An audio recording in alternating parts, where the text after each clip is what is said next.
Hey everybody, Shay here for another chapter delve of My Hero Academia by Kohei Horikoshi. We are working on volume 2, of course, chapter 11, Bakugo's starting line. And this one doesn't even open up with a title page. It just gives us right away, we're into the first page. And before we start, cool little thing here with this title, Bakugo's starting line, right? And it being... And this is a random thing that I definitely had to confirm. But we have a 1, 2, 3, 4. This is the 4th chapter of Volume 2. Let's pull up Volume 1 because this was definitely there was a chapter called Starting Line, and that was in reference to Midoriya. Now that's chapter 4.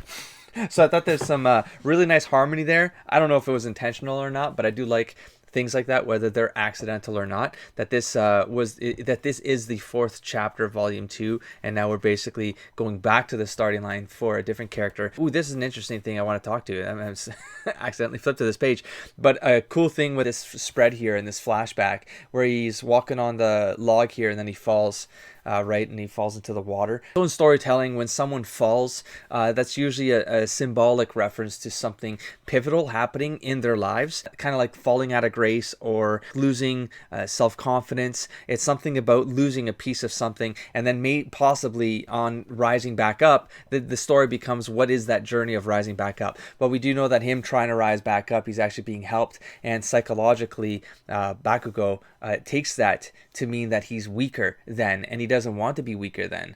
He wants to be the best.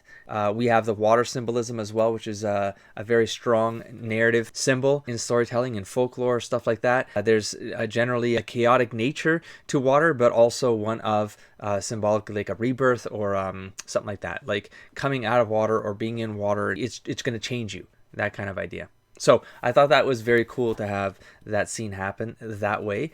Again, could have been accidental, but I see this so often in stories that it's hard for me to ignore when those things happen. And I just forgot to talk about it because I was in the moment, but on editing, and then I think it was in a comment reply, it surfaced back and I was thinking about it. I was like, damn. Anyways, okay, so let's get into this volume. I'm kind of excited to see where this goes because, of course, I feel like we got through a big portion of a tale here that was that gets us back to the starting line in some ways, even though there's other characters that are going to be competing with each other. We really are. It's at the end of this journey, but it's the starting of potentially like a start of a new story arc or angle or something like that, because it's going to have a focus on Bakugo. So we have, I don't think it's going to be a full page summary this time. It's just going to be this 1/3 of the page. The hero team wins, and that's straight from, of course, that right here. The hero team wins, and they're doing an establishing shot for this case. Now, it did look like the building took way more damage than that. It looked like the entire building came down when they did the double attack. But let's get into it. So the losing team is nearly unscathed, while the winners are down for the count. So both took major hits. So this, despite them kind of getting owned, they win. And at the end of the day, is like, that's kind of the hero, is like that sacrifice, right? It's part of being a hero. You have to be willing to sacrifice for the greater goals. They lost the battle, but they won the war, so to speak. It's just training, though. Deku read me like a book. Not just that, but it was all a calculation to win the match. Yeah, boy. Just learn. You got them learning to do. In other words, even in a full-on fight, I totally lost to Deku. To the nurse's office. It's like little robot, oh my gosh. Ambulance robots. In City of Heroes. Anyone remember City of Heroes, the game? The awesome game. 2004. I joined a beta, of course.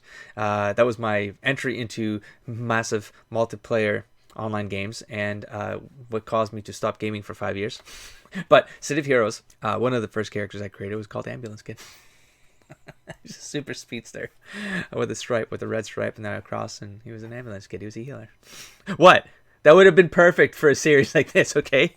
Whether you win or lose, you can always come out ahead by learning from the experience. That's Bakugo. Yep, that's Bakugo. Saying that. So he's at least coming out of that not a sore loser. I mean, this is evidence. I mean, he's obviously phased here, but he's realizing that he needs to take something away from it. So he's not a complete complete loose cannon. The VIP in this battle was Ida. What? For real though. Not Ochako or Midoriya, even though they won? I wonder why. Anyone know? I do. All Might Sensei. It's because Ida was most able to adapt to the scenario. From what I saw, Bakugo's every action was motivated by an obvious personal grudge. And as you mentioned before, Sensei, using destructive attacks indoors is foolish. Midoriya's performance suffered from the same faults. Uraraka lost focus halfway through, and her final attack was far too haphazard. It really was. It was. You're gonna swing an entire pillar. Also, that also impacts the stability of the entire thing, right? And again, this line, I haven't even read the page, right? But there's like this shifting line around All Might, which I'm not sure what it's trying to represent, but I feel like it's him actually straining to hold that form, and it's just another visual indicator of that. And so yeah, that's a swinging of the beam. Such an attack would be unthinkable if the nuclear weapon were real. Fair enough, that would have been a big boom. But Ida formed an actual counter strategy, and he envisioned what the actual struggle would be like. He was only too late in reacting at the very end. The hero team only won because this was a training exercise with exploitable constraints. Wow. She's just laying it all down. Silence. In the biggest words possible that is usually used to be a scream. She said it better than I could. I'd also add that Ida was a bit too stiff, but yes, you're correct. We've got to start at the bottom and work up. And if we don't earnestly cheer each other on, we'll never be top heroes. Number 1 recommended first year, Momo Yaoyor. Oh God. That's a lot of vowels. Yao Momo Yaoyorotsu. Maybe so. Su at the end. I was going to check with the audience. Okay, but that one's a rough one. Holy smokes. Okay, so disgusting and awesome. I want more. I want to know more about this guy. He's so freaky and cool. Yes, he's next. So the hero team is the arm dude and whatever this is going on here. Some half crystalline dude. And we have the invisible girl and this dude. Don't know him yet. I'm going all out, Ojiro. The gloves and boots are coming off. The nude girl. She's the nude girl. Sure. Hagakure. I guess that makes sense for an invisible person, but she's a girl. Damn. This feels unethical. Who's seeing? Are the cameras recording invisible people? Oh, that's just... I love how disgusting this dude is. He's quickly becoming my favorite. I know nothing about him. His tentacle things have mouths, man. They're not just hands. They're mouths, and there's a flap of skin between them so that they are potentially wings. Maybe it allows them to float, maybe. If not fly. Or glide, I mean. Whoa, and they speak. They're speaking. They're speaking. We've got one on the north side of the 4th floor. The other's somewhere on the same floor. Barefoot. What the fuck? This one's talking too? The invisible one must be planning to ambush and capture us. Oh my god. They have extrasensory. He's got, I guess they're all one being. He's got extrasensory perception. They're not even... Jeez, how? Mezzo Soji, quirk, Duplo arms. No, I don't think it's just Duplo arms, man. He can replicate his own body parts at the tips of his tentacles? What? He can replicate his own body parts at the tips of his tentacles. What? What do you... Oh, shit. Those are ears. He's changed the end of the tentacles into ears and then into mouths, and the mouths are talking to him. I could swear I saw them as eyes before. Maybe hands? Extra hands? Anyways, we are going to go straight into a matchup between other characters and get introduced to them and their powers and their thinking. So, I mean, this is really... it's going to be a lot of new names.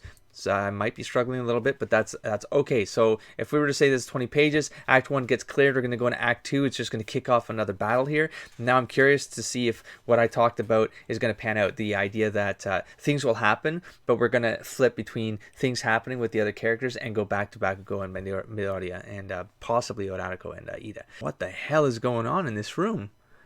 That means nothing to me. What is going on here? We got half lad, half something lad. Got a dude with a tail. So they're gonna go straight up. Okay, but fighting without the soles of your feet will be painful. What? Fighting without the soles of your feet will be painful. I'm so confused. What are your powers, dude? Oh, he's over here. Okay, let's be patient. Without harming his ally or the nuclear weapon, he immobilized the enemy. He's too strong. Oh, wow, wow, wow, wow, wow, wow. Oh, the invisible girl. Hero team wins. Oh, okay. We're just going to pow, pow, pow. Maybe one whole chapter is just going to be everyone else. Sorry about that. Let's look at the sound effects. So we got a crick, crack. So ice, like frost, super cold. Then we have a the hell. Sorry about that. It's warming up. Drip, drip. Oh, we're in different leagues. What the Number 2, recommended first year, Shoto Todoroki. Quirk, half cold, half hot. Okay. He freezes with his right, and burns with his left. Range and limits unknown. What a beast. There's a character in Marvel who had this power. I was super intrigued by him as a kid, and I'm talking like kid. I had the Marvel binder. The hell was he? What was his name? It was one. I used to just look up characters. I used to buy these like guys and the compendiums and stuff like that, just to kind of see characters. I get their names, and then I'm like, what does that word mean? And I learned a lot of words, honestly, by just looking up like, this character has his powers. This word must mean something to do with these powers, and then I would look it up in the dictionary, and yeah, that was one of them. And I can't remember the freaking guy's name. I thought it was green and gray or something. Anyways, so we have these other two. So we have a dude with a mask here. It looks like a wolf mask or a mane or something. He's got a gear on his shoulder, whatever that is. We have the frog person. Oh, now we're just zipping through this for real. Okay, so this is definitely going to go way faster than I anticipated. What are you doing? What's this into the wall? What the hell is... Then whatever this is, oh my gosh. So I'm impressed by that. Oh, and now we're getting right into the wrap up, and we're seeing Bakugo here looking down. So he's introspective even before I read the page. Let me talk about why this is cool right now. We get one fight.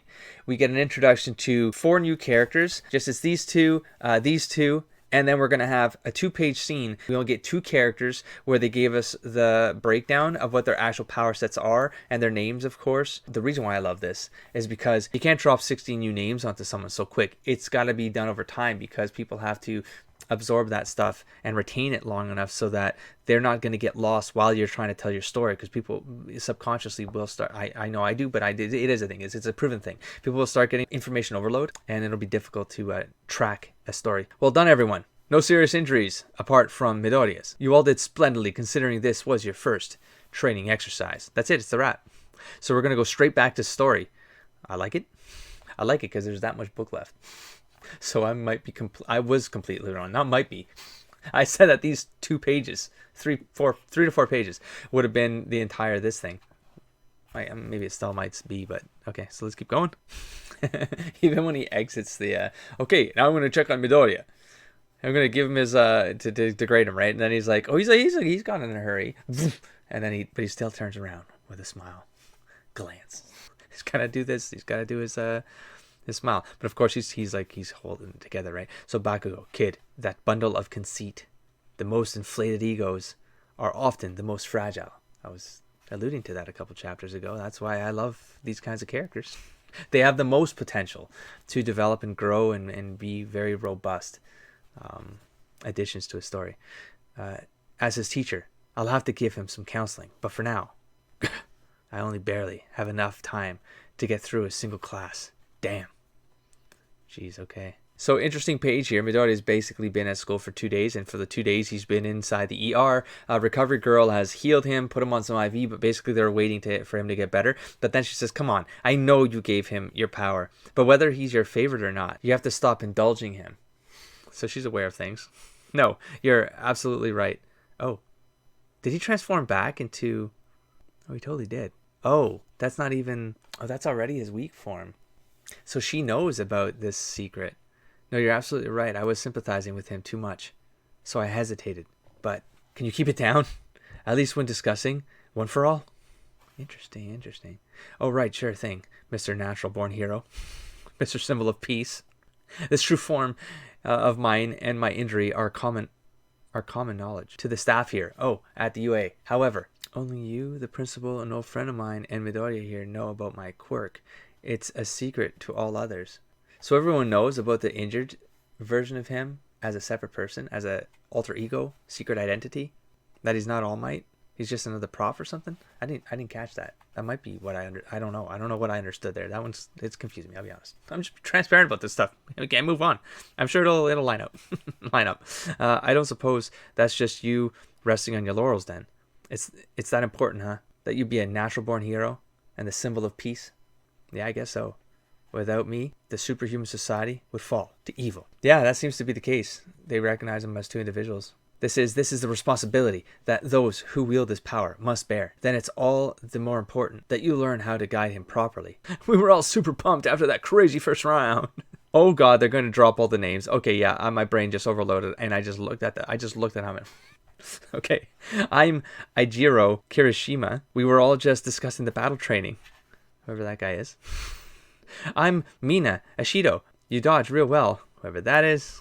I'm Tsuyu Asui. Just call me Tsuyu. And I'm Sato. Okay, so we got 4 more names. Whoever you are. Crowman. Want to catch a meal together? Erotica? What do you like? Oh, it's the naval laser. I like Moji. Of course, Ida jumping in. These are not meant to be sat on. Please get off. It was so proper. Don't get bent out of shape either. I love it. His arm. Did it get healed? Not quite. Pretty worn out. Uradika, sorry, I have to silence. What's going on here? Everyone wanted to talk to me, but he just clammed up and went home. Oh, Midoriya went to get the Kachan, but he just pieced out. Kachan, eh? I haven't even told Mom. Oh, what are you gonna do, buddy? Oh, what are you gonna do, buddy? You want to think twice about this? I can't say much, but you should know this at least. My secret. What are you doing, buddy? Think this through. Let there be an interruption on the page flip. Hey, must have been fun, yeah? Tricking me this whole time, right? Hiding that flashy quirk of yours, so a flashback panel from the previous chapter. I got my quirk from someone else. He's gonna be straight up honest with this kid. I can't say from who, but dude, it's gonna be obvious. Eventually, it's gonna be obvious. Come on. This is like a conversation right out of a comic book. Huh? On top of that, I can't even use it right yet. This borrowed power, it's still pretty useless to me. That's why I tried to beat you without it, but I couldn't. I had to rely on it. I've got a ways to go. That's why. That's why what, bud? I'm gonna make it my own someday, and overcome you with my power. Dude, you confronted this dude to tell him you're gonna kick his ass one day, which is strangely again not irony. That's not the correct word. It's like that's kind of what he wants to hear. Strangely enough, it's not like he's not getting intimidated by it. He's like, oh, fuck, that sounds great. Yeah, I kicked my ass. Yeah. I came to tell him I hadn't been tricking him, but wobble. What the hell? Borrowed power? No clue what you're talking about. But I guess you're gonna just keep making a fool out of me, right? I mean, what the hell? I lost to you today. And as if that weren't enough. That icy bastard, no way I can measure up to him either. Damn it. Ponytail girl said it all really. Damn it. Why? You too, Deku. From here on, you hear me? I'm gonna beat you all. Enjoy your win. And it'll never happen again, damn it. Baku, go. Kid. I thought that was going to curveball me. No, that wasn't exactly as bad as I expected. I tell you, that sort of self-respect is important. Without a doubt, you've got the makings of a pro. From now on, you just have to get off of me, All Might. I can't walk. What do you mean you can't walk? How much is he holding you down? Good Lord, man. What is this? Oh, don't look at the other face. That's awesome. Okay. Needless to say, I'll be a hero who surpasses even you. And he's back. Sure. Being a teacher sure is tough. Wow, things are just clipping along here, man. Scene changes, time changes. We learned an important lesson that All Might had warned us about. All Might to teach at UA. That was the warning? What was the warning? Oh, we're still going? Why did I think this ended? You see this? He's a teacher now. So the true form was a teacher, possibly. So they knew of him and his injury, but didn't know where he got it from or something like that. I'm confused about a piece of history is definitely missing there. Oh, maybe that's not a direct reference to All Might is teaching. That's not the warning. You see this? Oh, this is the callback I was talking about. That one thing that I thought that there might have been something going on with Asawa. Knowing something and maybe setting them up. This is probably a villain bar. You see this? He's a teacher now. Now what would happen if villains about how we should... Am I doing this right? About How we should fear the cleverest of villains. Rumble. Killed the symbol of peace. What? Wait, did I read that in the right order? I got... You see this? He's a teacher now. Now what would happen if villains... I feel like it goes straight to here. Killed the symbol of peace. So where the hell does this come from? Oh, from here. Maybe. That All Might had warned us about. Somehow it skips these two panels about how we should fear the cleverest of villains. That was a really complex flow of like the back and forth. Like that's very chaotic. Maybe it's like black and white. Because if these were colored boxes, maybe they would have. But still, because it doesn't reading pattern. Anyways, that has to be it. That's it. So we have Shoto. That's a lot of O's. No, there's got one of those has got to be a D. Don't do this. No, they're gonna say Aoyama. Okay, well, we're gonna move on. In any case, so 15 years old, of course, is a half-halfer. I feel like he's the first or second class member I came up with after Izuku, Katsuki, and Ochako. My memory's fuzzy though, so it might have been later. There's a lot to this guy, but I can't reveal what hasn't been shown in the story yet. The supplement. I got a lot of questions about how Chapter 5 said there were 18 kids to a class. Here we go. The supplement. That's what was said in the comments. I forgot that word last episode. Okay, the 18 kids to the class when there appear to be 20 altogether. That 18 only refers to ordinary exam-based applicants. Todoroki. That is a D. Todoroki. Okay, so Shoto Todoroki and Yaoyorozu got in on special recommendations. I don't know if I mangled that. So they're not counted in that 18. Sorry if that was confusing. Well, it was because you didn't tell anybody. And when it was relevant, when it was contextual. We're going to get Ida opener on the next chapter. So there it is. That definitely sped through a lot of that training. I thought we were going to get just a truckload of introductions to other characters, but we're going to get, looks like an Ida story next. Yeah, I'm looking ahead. And what? Rescue training, so another exercise. So that might be interesting because it allows us to focus again still on what the story that gets developed here. So I'm getting the other part that I kind of still wanted despite thinking that the next 2 or 3 chapters, 4 chapters, whatever the case might be, would have been the back and forth with the exercise going between all the other characters and us getting introduced to them. I wanted it to focus on this and the story of these two and where this could go, and I'm still evaluating whether or not that's meaningful to this particular volume as a standalone. I know that eventually that analysis will break down because these were released weekly and they're serialized, and so eventually I don't think that this is going to hold up the way that I'm analyzing it, but I'm actually analyzing it to see how long it holds up, and if it doesn't hold up, I want to start evaluating what that means, because this is kind of new to me, right? I'm investigating something that I'm not familiar with, and I want to see how it kind of all packages together. So we have rescue training, that's cool. Encounter with the unknown, that might be something, I don't know, that might be an actual, so maybe the villain stuff starts, because we have a versus here, I'm going all over the place, know your enemies, and then game over. So there could be a scenario here where I talked about at the end of volume 1 where I felt like between Sensei Asawa that there was a possible undercurrent there, that he knew something, or maybe the teachers know something at UA that they want to prepare the next class of students for, which is why he got rid of the last class of students. Maybe they just weren't good enough. Asawa felt like maybe they would have gotten compromised because it was too early to deploy some idea or something's gonna, maybe he knows something that we don't know, and now we know that All Might, because of how many people know his secret identity, said an old friend. So I don't know if that's Asawa, that could be anybody, right? But that could be someone who turned into a villain, which is why maybe they have an inside scoop. I'm speculating way too much, please don't spoil me. And we'll see where it goes from here. And us being about halfway through this, if I open up my narrative patterns framework here, just to get a quick snapshot of where that could mean. So we're somewhere between the journey begins, so exploration is a part of this, the allies made, so he's getting to know his classmates. I defined this one schema called settling in, so it's the idea that you sort of create a new baseline, and we did get that in chapter 4, the new baseline being that he can be defeated, or he is not the best. And then from there we're going to go from the second half of Act 2 into Act 3, and that's where things start to escalate, things start to go haywire. And again, if I speculate based on the titles here, I know this is dangerous, but if I speculate off the titles here, it does look like things are escalating. There's going to be rescue training. Of course, that's still a course here, but it seems relevant that they're being taught how to rescue people. That seems to be, based on what we just learned, right, that there could be some other threat. There's villains getting introduced now, so maybe they're like, we got to ramp them up and get them into rescue training. Now at the midway point of Act 2, I got this pattern called higher stakes, greater power, greater responsibility, greater confidence. So I'm gonna expand that to the entire class. Like, it's going to be that maybe the class coming to terms with something, maybe finding out indirectly that there's a threat or a risk out there, and at least the possibility way that it's going to impact them, and then we're going to have the time of trouble in the final showdown, and that could lead into this mashing up of villains and heroes.